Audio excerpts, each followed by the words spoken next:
In the heartland of America, amidst the vast plains of Nebraska, an unassuming chapter of World War II history unfolded in the year 1944. This narrative traces the daily mechanics and interactions at a county post office, revealing the bureaucratic machinery of the United States as seen through the eyes of German prisoners of war. These POWs, interned at Camp Atlanta, were part of a larger system of labor and rehabilitation that transcended the immediate war effort to touch various aspects of American civilian life. Camp Atlanta, located near Holdrege, Nebraska, was established in 1943 as part of the U.S. War Department's strategy to manage the influx of German prisoners captured in Europe and North Africa.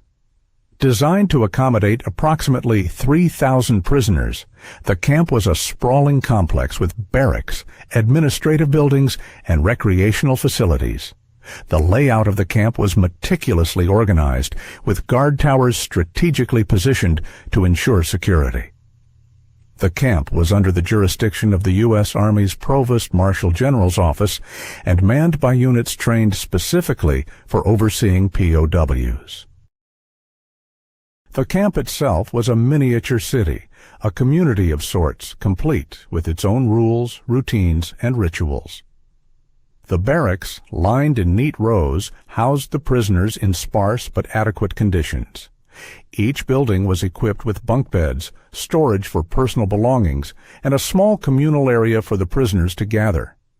The administrative buildings were the nerve center of the camp, bustling with officers and clerks who managed the daily operations, from roll calls to ration distributions. The integration of German POWs into the labor force was a carefully coordinated effort, dictated by logistics and necessity. Agricultural labor contracts were a primary component, with prisoners working in fields, canneries, and on railroads. This was essential to bolster the wartime economy, particularly in rural areas where labor shortages were acute due to the draft. The transportation logs from this period detail the movement of prisoners to various work sites, often under the supervision of military personnel. These documents reveal a complex web of logistics, highlighting the meticulous planning required to utilize the labor force efficiently while ensuring security and compliance with international law. Prisoners were compensated for their labor, albeit within the confines of the Geneva Convention. They received wages in the form of coupons which could be used within the camp canteen.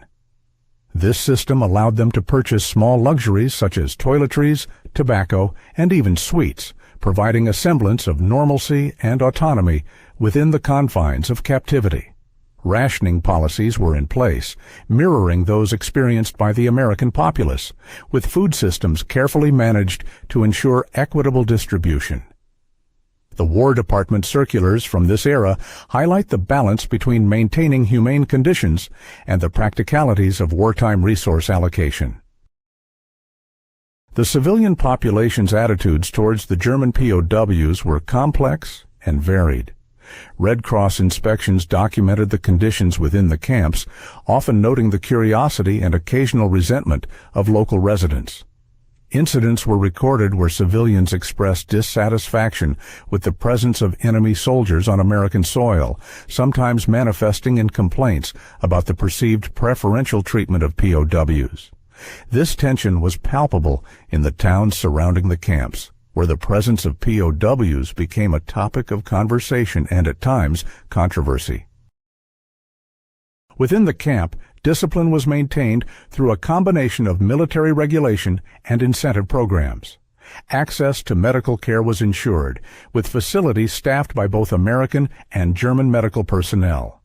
The camp's infirmary was a critical component, providing treatment not only for injuries sustained during labor, but also for illnesses and mental health issues that arose from the stresses of captivity.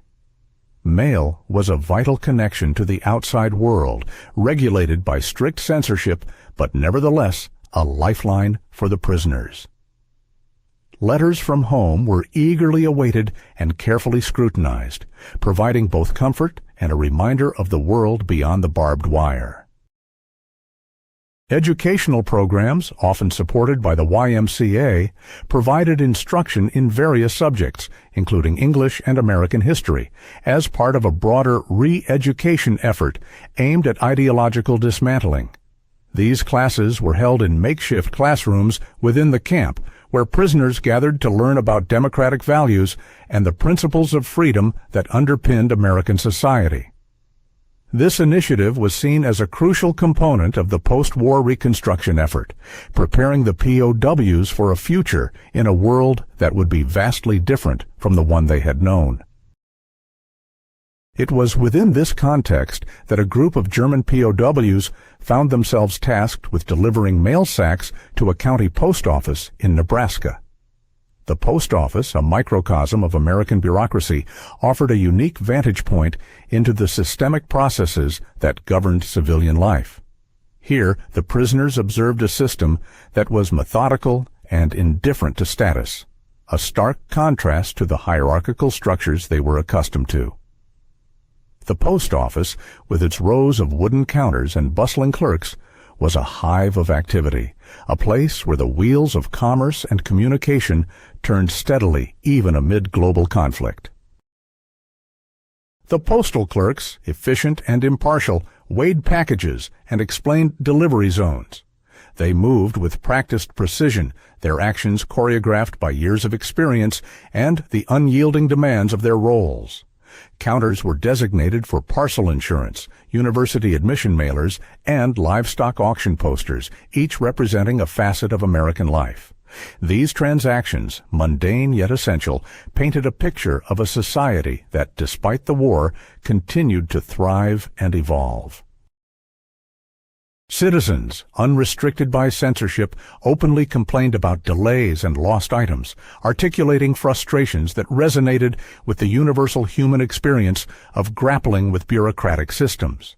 Their voices, a chorus of grievances and demands, filled the air, a testament to the enduring complexities of human interaction and the perpetual quest for efficiency and accountability. Receipts were stamped with mechanical precision, an act emblematic of the larger machinery of governance that persisted despite the turmoil of war. Each stamp, a small but significant mark, symbolized the relentless march of administrative progress, a process that was both invisible and indispensable. The system was visible, scalable, and, above all, indifferent. Qualities that underscored the resilience of American institutional frameworks in the face of global conflict. As the war drew to a close, the focus shifted to post-war repatriation and the re-education programs designed to reintegrate German POWs into civilian life. These directives, formulated by the War Department, aimed to dismantle the ideological constructs that had fueled the conflict. The environment and systems observed by the POWs during their internment played a subtle yet significant role in this transformative process. In this narrative, there are no heroes or villains, merely individuals navigating the structures that define their existence. Through the lens of history, the experiences of German POWs in Nebraska offer a unique perspective on the bureaucratic systems that underpin society, revealing a landscape where ideology is dismantled not through overt intervention, but through the quiet persistence of everyday processes. This story, rich in detail and complexity, reminds us that even in the midst of war, the rhythms of daily life continue, shaped by the institutions and individuals who carry them forward. The Nebraska plains, vast and unyielding, stretched out under a sky mottled with clouds, offering little respite from the biting winter winds of 1944. These plains, an endless sea of muted grays and browns, seem to merge seamlessly with the horizon, their stark beauty both intimidating and awe-inspiring. Under the leaden sky, the landscape was a study in contrasts, an expanse of wild, untamed nature juxtaposed against the ordered precision of human endeavor. The chill in the air was pervasive, a reminder of nature's indifference to the affairs of men, even as the world was engulfed in the chaos of World War II. Within this stark landscape, the county post office stood as a bastion of bureaucratic order, a symbol of the United States institutional strength amidst the chaos of World War II. The building itself, constructed of sturdy red brick, seemed to exude an aura of permanence and stability. Its architecture was unadorned, functional, reflecting the utilitarian ethos of its purpose. The entrance was flanked by 2 tall windows, through which passers-by could glimpse the hive of activity within. A worn path trodden by countless feet led up to its sturdy oak doors, which creaked slightly as they swung open to admit visitors. The German prisoners of war from Camp Atlanta, tasked with delivering mail sacks to this hub of civilian life, found themselves observers rather than participants in the unfolding drama of American bureaucracy. Clad in their distinctive uniforms, marked by the large PW stenciled on their backs, they moved with a quiet, unobtrusive efficiency. Their presence was a daily ritual, a part of the post office's rhythm that had become as familiar as the ticking of the clock on the wall. Yet, to the POWs, each visit was a study in contrasts, a window into a world from which they were largely excluded. Upon entering the post office, the POWs were greeted by the rhythmic clattering of typewriters and the rustle of paper, a symphony of administrative diligence. The sound was almost musical, a complex, layered composition that spoke to the tireless effort of those who labored within. The air was filled with the slightly musty scent of ink and aged parchment, mingling with the sharper tang of tobacco smoke from the pipes of postal clerks. These clerks, stationed behind counters marked with signs indicating their specialized functions, demonstrated the division of labor that characterized the bureaucratic machinery. Their movements were precise, almost mechanical, as they went about their tasks with practiced ease. Here, parcels were weighed with meticulous precision. A clerk, wielding a brass balance scale, adjusted weights with practiced ease to determine postage fees. The scale itself was a relic from an earlier time, its polished surface reflecting the light from overhead lamps. Each package, regardless of origin or destination, was subjected to this impartial scrutiny. The system was designed to be scalable, capable of handling the vast influx of wartime correspondence and parcels that flowed through its channels.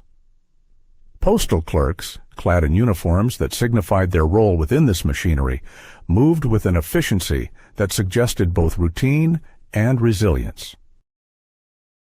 The POWs, standing on the periphery, could observe citizens interacting with this system. A farmer, his hands roughened by labor, inquired about parcel insurance for a shipment of seeds, vital to the coming planting season. His weathered face bore the marks of a life spent working the land, his clothes imbued with the earthy scent of soil and sweat. Nearby, a young woman clutched a bundle of university admission mailers, her future seemingly tethered to the contents of those envelopes. Her eyes, bright with anticipation and anxiety, scanned the room as if seeking reassurance from the impersonal surroundings. The walls of the post office were adorned with posters advertising livestock auctions and employment opportunities, a testament to the economic dimensions of civilian life that continued to pulse beneath the surface of wartime exigencies. Citizens waiting in line engaged in subdued conversations, some expressing frustration at the delays that seemed an inevitable part of the system.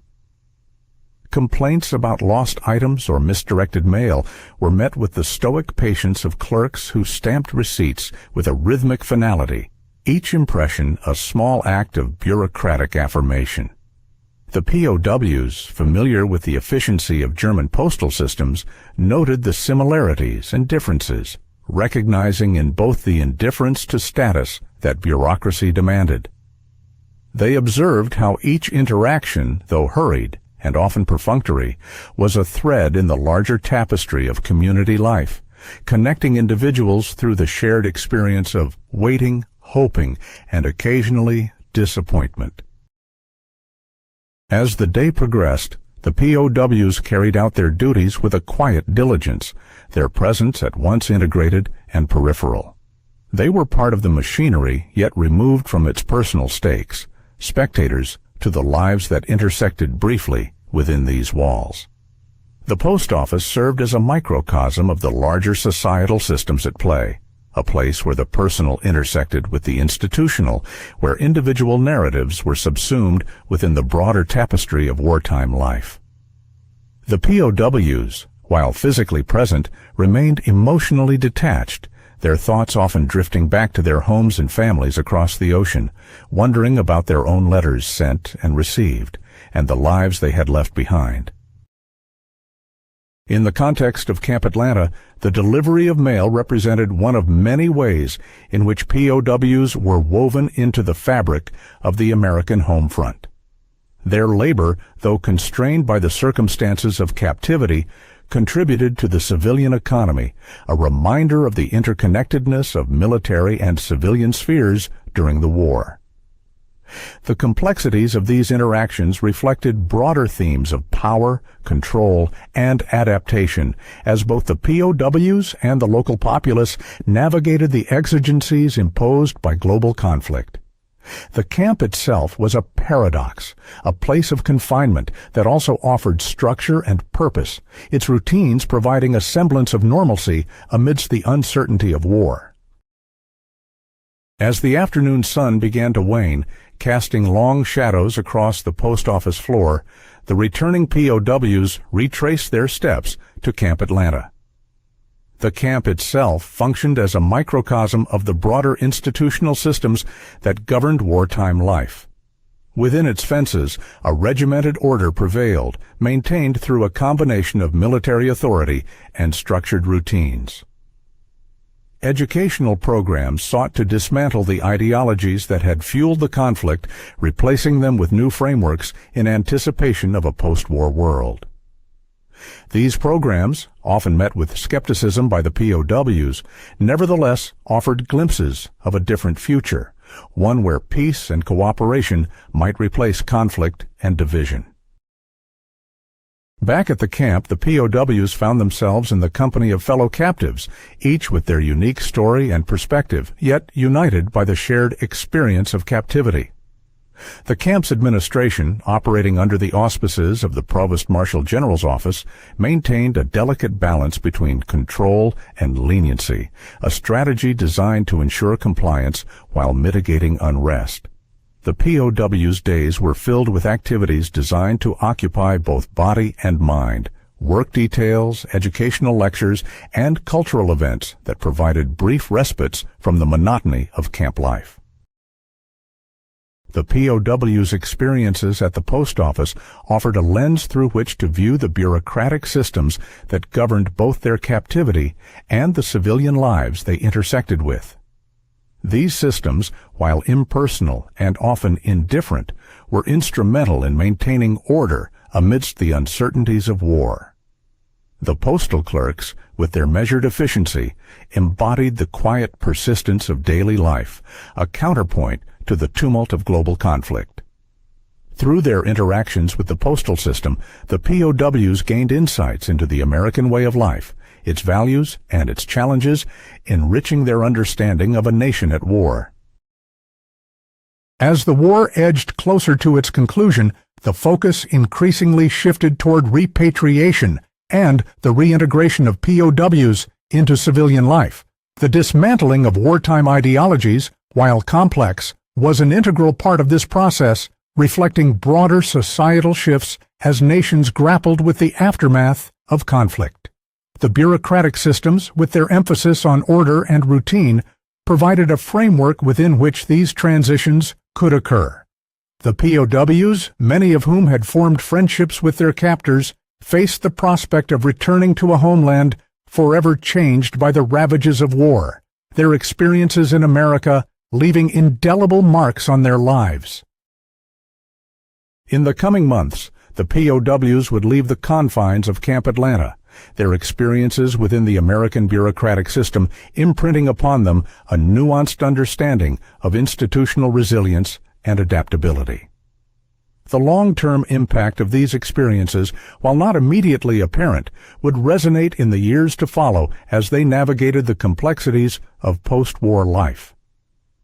Some would return home with a newfound appreciation for the potential of peaceful coexistence, while others would struggle to reconcile their experiences with the realities of a changed world.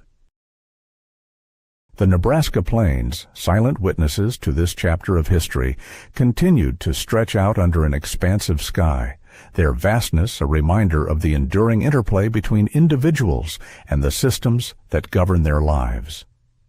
The post office, with its quotidian rhythms and bureaucratic order, stood as a testament to the resilience of institutional structures amidst the uncertainties of a world at war.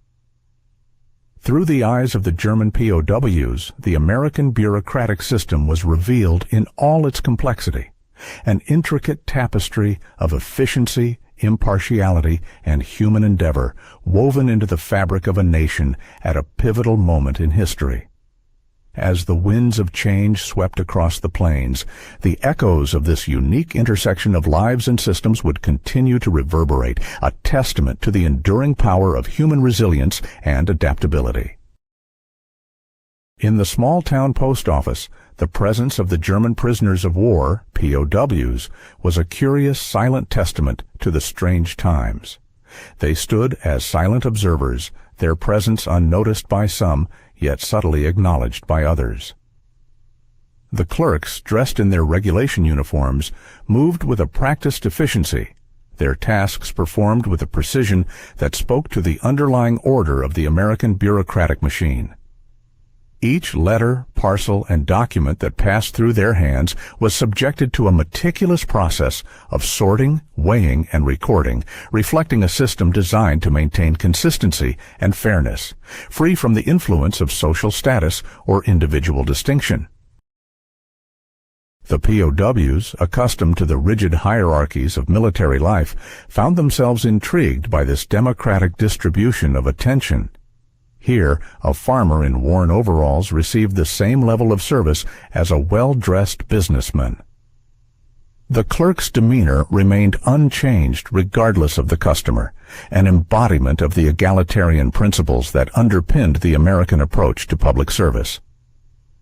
This was a stark contrast to the authoritarian structures they had experienced in their homeland, where such systems were often manipulated by those in power for personal gain. It was a subtle but profound lesson in the American ethos, one that contrasted sharply with their own experiences back in war-torn Europe. Around them, the post office continued its daily rhythm. Citizens of all walks of life congregated, each with their own grievances and requests. A woman at the counter voiced her frustration over a delayed letter from her husband, who was stationed overseas. Her words were met with a calm, methodical explanation of overseas mail protocols by the clerk, who pointed to a poster detailing the extensive journey such correspondence undertook. The clerk's patience and the woman's evident worry spoke volumes about the human cost of war, a theme that resonated with the POWs on a deeply personal level. Another individual, a young man contemplating his future, perused the employment announcements tacked to a nearby bulletin board. His fingers traced the edges of a flyer advertising positions in local factories, a testament to the labor shortages that had been exacerbated by the war effort. The war had reached into every corner of American life, affecting not just those on the front lines, but also those who remained behind to support the war machine. The young man's eyes reflected both the uncertainty and hope that accompanied the prospect of new opportunities, a dichotomy not lost on the observing POWs. The German POWs observed these interactions with keen interest, noting the subtle ways in which the war had permeated civilian life. The post office served as a nexus of information and communication, a vital link between the home front and the distant battlefields. It was here that the realities of war were made tangible, each piece of mail a silent reminder of a nation in conflict. The livestock auction posters, university admission mailers, and employment announcements were not merely notices. They were indicators of a society in transition, adapting to the demands and uncertainties of wartime. Among the POWs, there was a recognition of the vastness of the American landscape, both physical and ideological. Nebraska, with its expansive plains and agricultural abundance, represented a land of opportunity and challenge. The POWs' work on local farms had already introduced them to the scale and ambition of American agriculture, a stark contrast to the fragmented and war-torn fields of Europe. Now, within the confines of the post office, they witnessed another facet of American life, a commitment to order and progress, even amidst the chaos of war. The clerks continued their work, stamping receipts and processing transactions with unwavering focus. Each action contributed to the smooth operation of the Postal Service, a reflection of the broader bureaucratic machinery that sustained the nation. The POWs, standing on the periphery, could not help but appreciate the system's resilience. Despite the pressures of war, the post office remained a bastion of stability, its processes and protocols carrying on with an indifferent efficiency. As the day progressed, the POWs' presence in the post office became less of a novelty and more a part of the routine. Their role in delivering mail sacks was a small but significant contribution to the wartime effort, symbolizing the complex integration of foreign elements into the American system. The clerks, initially wary, came to accept their presence as another component of the wartime landscape, much like the ration books and victory gardens that had become commonplace. The German POWs, for their part, gained a deeper understanding of the American spirit through these interactions.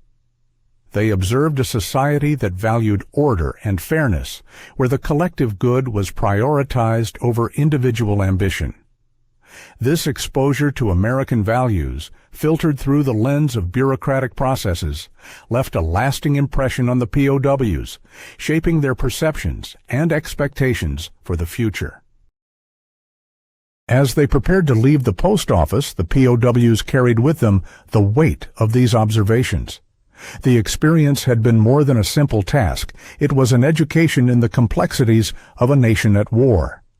The Nebraska post office, with its unassuming exterior and bustling interior, had provided them with a window into the heart of American life, a glimpse of a society striving to maintain its principles in the face of adversity.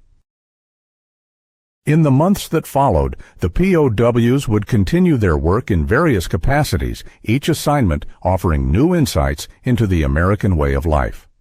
Their time in the post office, however, remained a pivotal moment, a symbol of the larger bureaucratic systems that govern the nation. As they contemplated their eventual return to a post-war Germany, the lessons learned in Nebraska would serve as a guide, a reminder of the resilience and adaptability required to rebuild their own country. The Nebraska landscape, vast and unyielding, stood as a testament to the enduring spirit of those who inhabited it. For the German POWs, it was a place of transformation, a setting where they encountered not only the challenges of wartime labor, but also the ideals of a nation committed to order and equity. As they departed the post office, their thoughts were not of the past they had left behind, but of the future that awaited them, shaped by the experiences and observations of their time in America. As they walked away from the post office, the sun setting behind them cast long shadows over the quiet streets. The POWs reflected on how this small town in Nebraska had become a microcosm of the larger world, a place where the universal struggles of war, hope, and humanity played out in everyday interactions. The lessons learned in this small post office, amidst the mundane routine of sorting mail and serving the public, would resonate with them long after they returned to their homeland. It was here, amidst the ordered chaos of wartime America, that they found a renewed sense of purpose, a promise of what could be achieved through resilience, understanding, and a shared commitment to a fair and just society. The German prisoners of war, initially strangers in a foreign land, found themselves immersed in the heart of American life when they were assigned duties at the county post office. This small yet bustling hub of activity became a focal point for their observations and learning.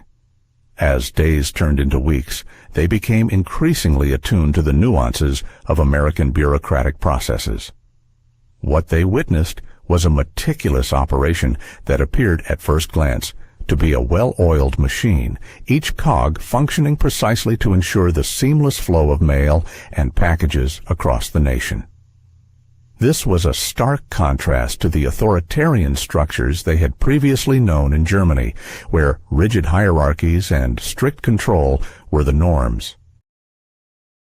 The postal clerks, with their methodical approach to every task, embodied a system that prized precision and efficiency. Each clerk operated within clearly defined roles, handling specific tasks with a sense of duty and pride. Whether it was sorting mail, weighing packages, or stamping receipts, every action was a testament to the system's precision. The POWs watched with a mixture of curiosity and admiration, noting how the clerks' roles were distinct yet interdependent, ensuring that the machinery of the post office ran smoothly and without interruption. This was a new type of order, one that was not imposed through fear, but rather through a shared commitment to efficiency and service. The diversity of individuals who frequented the post office added another layer to the POW's understanding of American society. Farmers, their faces lined with the weariness of long days spent under the sun, arrived with envelopes containing documents related to agricultural subsidies. These were vital lifelines that supported their livelihoods, ensuring that they could continue to feed the nation and contribute to the war effort. Local business owners, always mindful of the bottom line, engaged in animated discussions with clerks about the fastest and most reliable shipping options. Ensuring timely delivery of invoices and orders was crucial for maintaining their operations amidst the uncertainties of wartime. Young men and women, their faces a mixture of hope and anxiety, came to the post office to inquire about the status of their correspondence with universities. Despite the disruptions caused by the war, they were eager to continue their education, to pursue dreams that extended beyond the immediate conflict. These interactions offered the POWs a unique lens through which to view the American commitment to maintaining a semblance of normalcy amidst global turmoil. It was a society determined not to let the war define its aspirations or its future. The presence of livestock auction posters and employment announcements on the post office walls further underscored this resilience.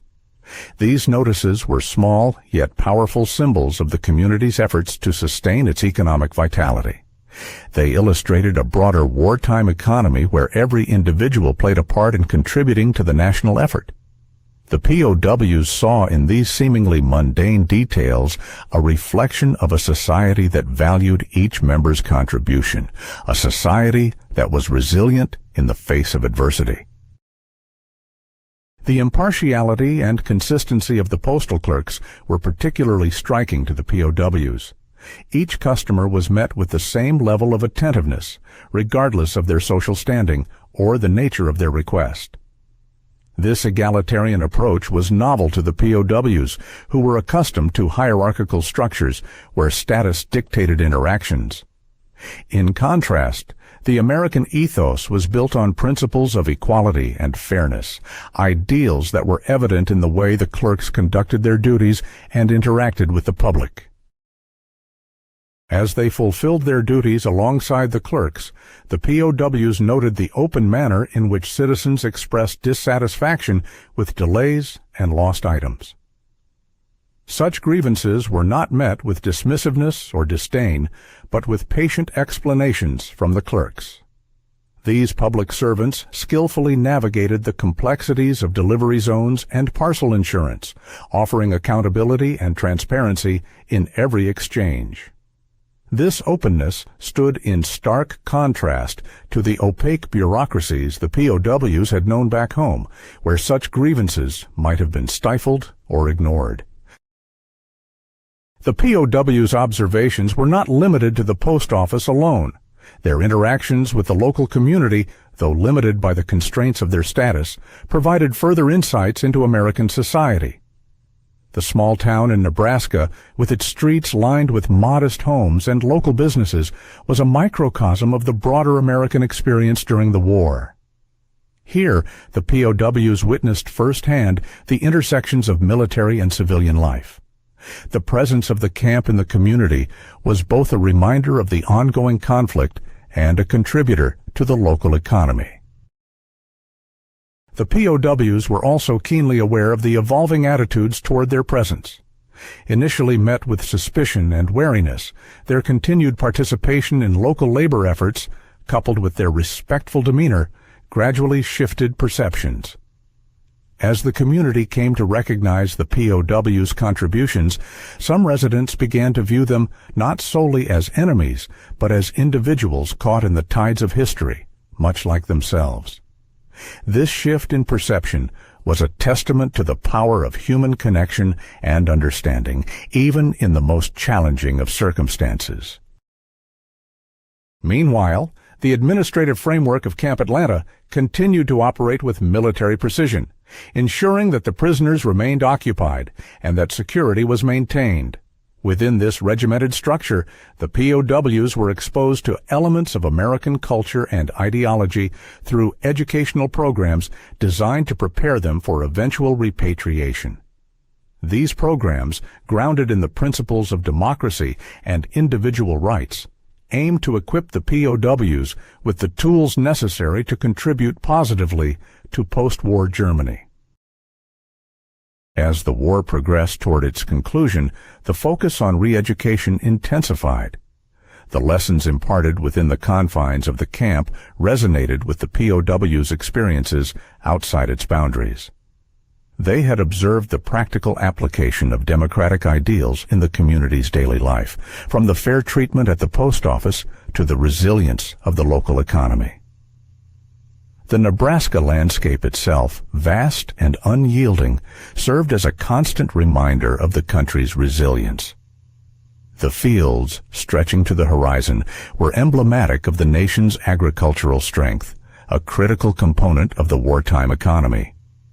The POWs, who labored in these fields as part of their assignments, gained an appreciation for the interconnectedness of their efforts with the broader American war effort. In this environment, the POWs' understanding of bureaucracy and its role in American society deepened. They came to recognize the system's capacity for both efficiency and equity, where the impartiality of the postal clerks mirrored the broader principles of fairness and justice that underpinned the American way of life. These observations, coupled with their experiences within Camp Atlanta, left an indelible mark on the POWs, shaping their perspectives as they prepared for an uncertain future. As the war's end loomed, the prospect of returning to Germany brought with it a mixture of anticipation and apprehension. The POWs, having been exposed to American systems and values, contemplated the role they might play in their homeland's reconstruction.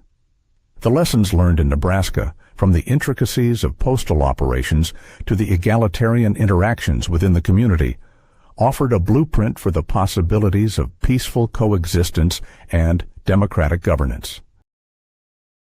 In the months that followed, as repatriation plans were finalized, the POWs carried with them the experiences and insights gained during their time in America. The Nebraska Post Office, with its bustling counters and diverse clientele, had been more than a place of employment. It was a microcosm of the resilience and adaptability that defined the American spirit. These lessons, observed and internalized, would inform the POWs' future endeavors, shaping their contributions to a post-war world. Thus, the story of the German POWs in Nebraska, their interactions with American bureaucracy and society, became a testament to the enduring power of systems that prioritize fairness and order. It was a narrative not of conflict, but of understanding, where the complexities of bureaucracy and the simplicity of human interaction coalesced to offer a vision of what could be achieved through cooperation and shared purpose. This experience was a powerful reminder of the potential for growth and transformation, even in the most unexpected of circumstances. In the spring of 1945, as the war in Europe drew to an end, the German prisoners of war at Camp Atlanta began to prepare for their eventual repatriation. The camp, which had been their temporary home, now stood as a testament to the intricate interplay of military and civilian life during wartime. Within its fences, the POWs had experienced a microcosm of American society characterized by structured routines, educational opportunities, and interactions with the local community. As repatriation plans were implemented, the prisoners reflected on their time in Nebraska. The experiences at the county post office had provided invaluable insights into the American bureaucratic system, a system that emphasized efficiency and impartiality. The clerks, with their consistent and fair treatment of all customers, had demonstrated the principles of equality and service that underpinned the American ethos. These interactions, seemingly routine, left a lasting impression on the POWs, offering a glimpse into a society committed to maintaining order and equity, even amidst the challenges of war. The Nebraska landscape, vast and unyielding, had also played a significant role in shaping the POWs' understanding of the United States. The fields they worked in were emblematic of the nation's agricultural strength and resilience, a critical component of the wartime economy. Through their labor, the POWs had come to appreciate the interconnectedness of their efforts with the broader American war effort, gaining respect for a system that valued contribution and cooperation. As the POWs prepared to leave Camp Atlanta, they carried with them the lessons learned from their time in America. The interactions with the local community, though limited, had revealed the potential for human connection and understanding, even across cultural and ideological divides. The educational programs within the camp, coupled with their observations of American life, had equipped them with new perspectives that would inform their roles in post-war Germany. The departure of the POWs marked the end of a unique chapter in Nebraska's history. The post office, with its bustling activity and diverse clientele, had served as a focal point for the POWs' observations, providing a window into the heart of American life. It was a place where the principles of democracy and fairness were enacted daily, leaving an indelible mark on those who had the opportunity to witness it firsthand. In Germany, the returning POWs would face the daunting task of rebuilding their homeland, a nation transformed by the ravages of war. The experiences in Nebraska, however, offered a foundation upon which to build, a reminder of the resilience and adaptability required in times of peace and recovery. The lessons learned from the American bureaucratic system and the interactions with its people would serve as a guide in navigating the complexities of post-war reconstruction. Thus, the story of the German POWs in Nebraska concluded not with definitive endings, but with the promise of new beginnings. It was a narrative of observation and understanding, where the quiet persistence of everyday processes revealed the enduring power of systems that prioritize fairness and order. In the Nebraska plains, under the expansive sky, the echoes of this unique intersection of lives and systems would continue to resonate, a testament to the potential for growth and transformation through cooperation and shared purpose.